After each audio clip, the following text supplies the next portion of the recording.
এখন মুসলিমরা হচ্ছে আমেরিকার কাছে সন্ত্রাসবাদী, বিশ্বের কাছে।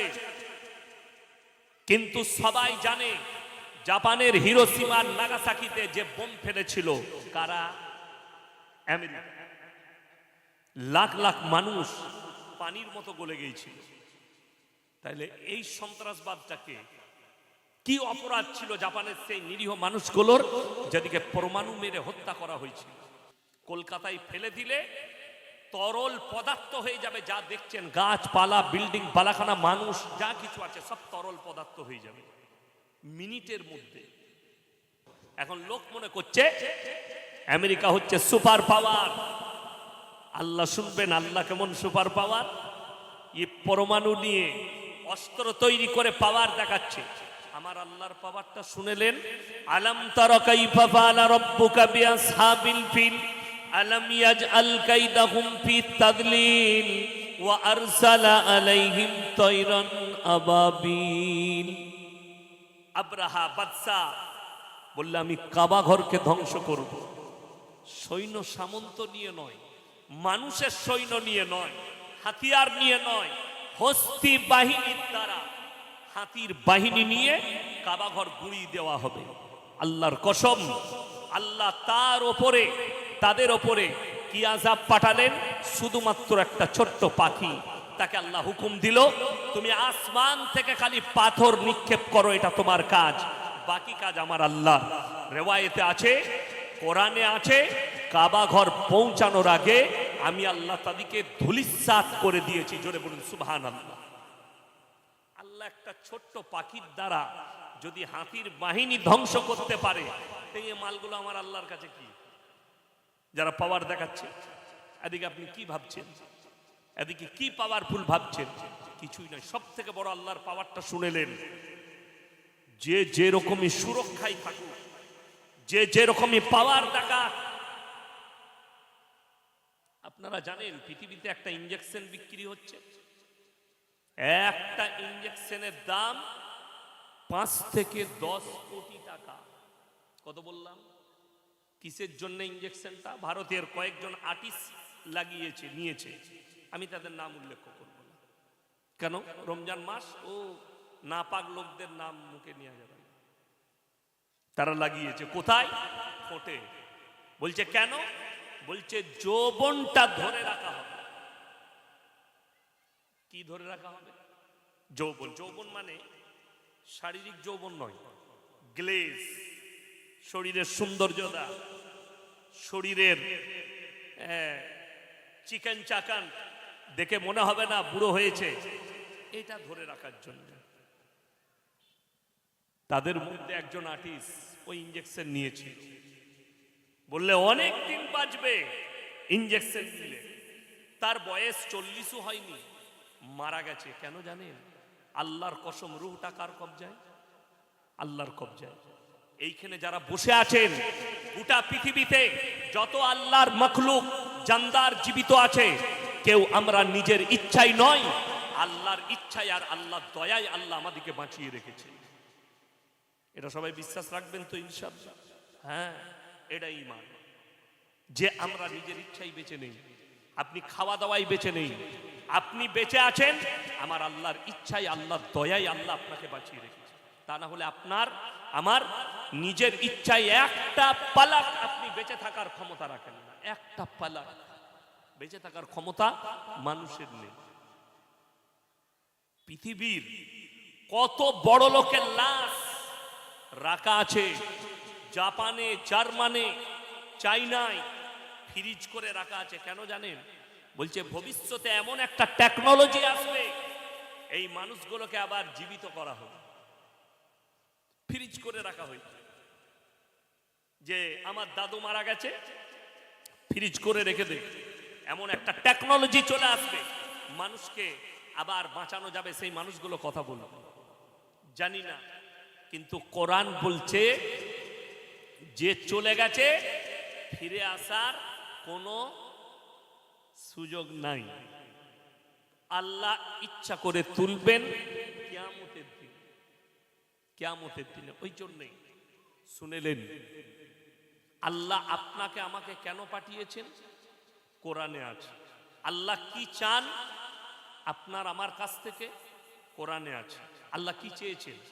আপনি খাচ্ছেন, দাচ্ছেন, ঘুরে বেড়াচ্ছেন, নামাজ পড়ছেন, রোজা রাখছেন, সমাজে মিশছেন।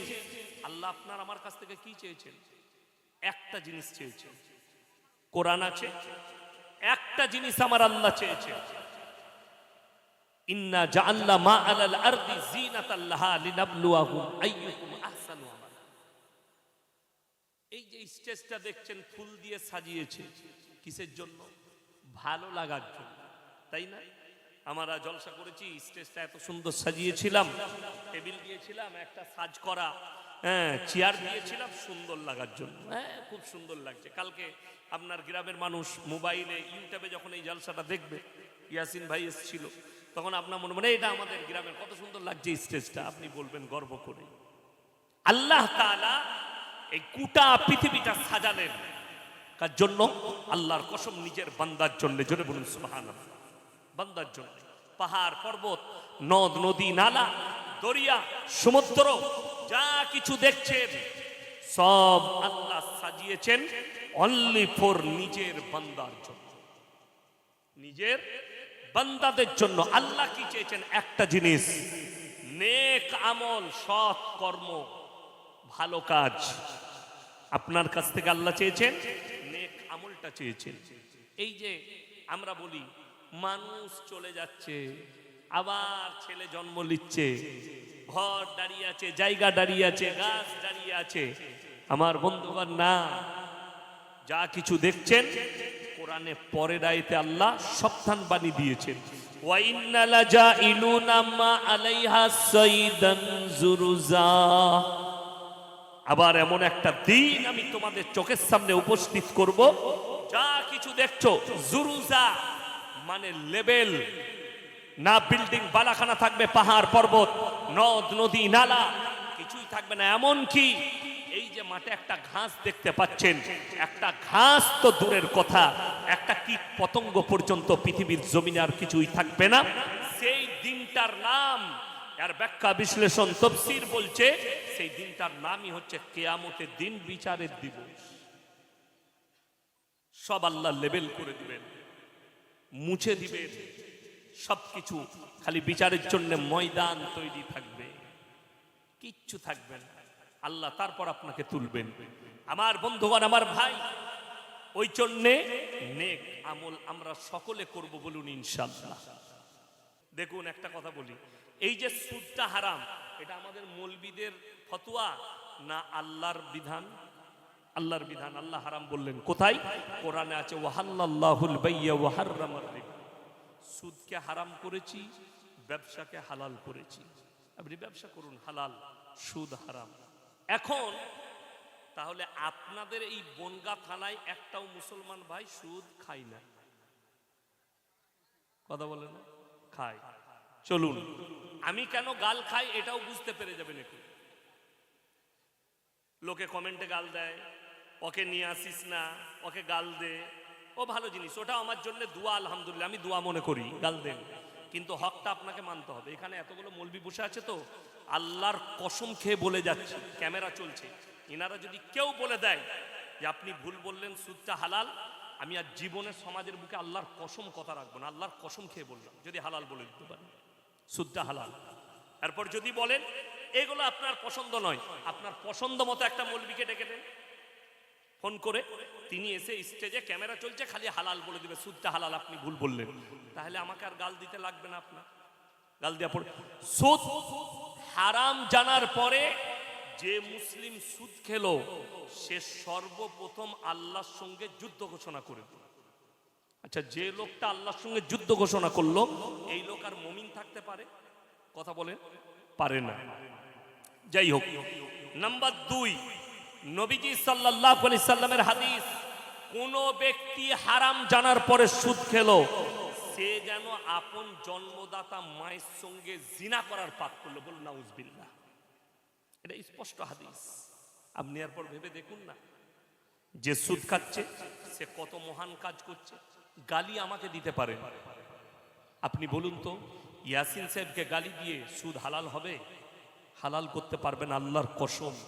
এই মৌলবিদিকে গালি দিয়ে সুদ হালাল করা যাবে না, কিয়ামত পর্যন্ত হারাম, যেহেতু আমার আল্লাহ কোরআনে হারাম করেছে।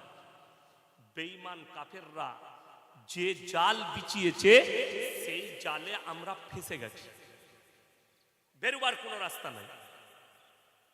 আজকে কোরআনের প্রতি মানুষের অনীহা, আপনাকে প্রমাণ দিয়ে যাব আপনার এই জালসার মেহফিলে।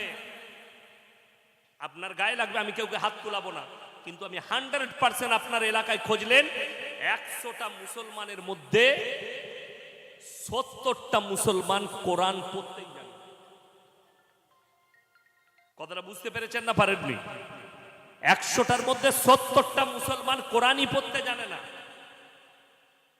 ওই জন্যে আমার বন্ধুগণ, আমার ভাই,